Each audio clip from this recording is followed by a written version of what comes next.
when I'm on the internet and I hear people talking about a high value man and a high value woman, it's a very deep concept for me because what you're talking about is the pricing of an asset. And that's much deeper than you think that it is. And one of the things that I've concluded is that when you talk about pricing yourself as an asset, knowing your worth, knowing your value, most people misassess what their value actually is. They either overestimate it or they underestimate it, and they have certain things they think are knowable that are not knowable, and then certain things that are clear that they don't even see. So what I'm saying is that the black family is a valuable asset. We have not even begun to strike the surface of the value of the black family.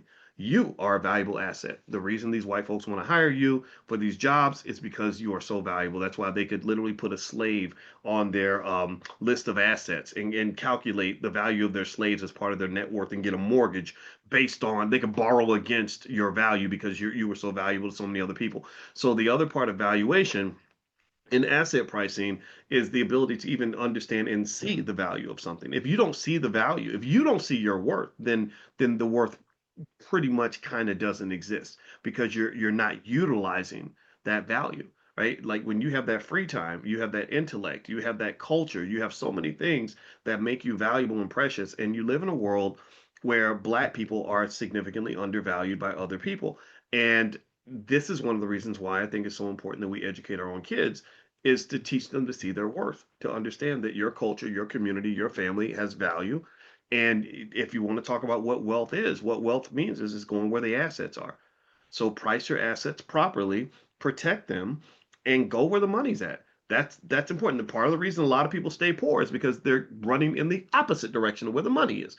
You're running across town trying to go get assets, trying to get some sort of financial uptick, and you don't realize that you left the wealth back at your mama's house, right? So really, when you talk about asset price, that's a very deep topic for me. So don't you ever come up to me and say I'm a high value man because I'm literally I could pull an equation out on your ass and say I don't know, according to my calculation, I don't know how you really are even assessing your high value man status. You're saying because you have money and a good job, or is that what makes you a high value man? I don't know. Anyway, so my point is to say that at the end of the day, knowing your worth is really important, but then understanding what that actually even means is huge. Everything's about markets and all this stuff. So anyway, so let's move on before I get too weird here. All right, so well, the website for the stock market class, drboystockmarket.com.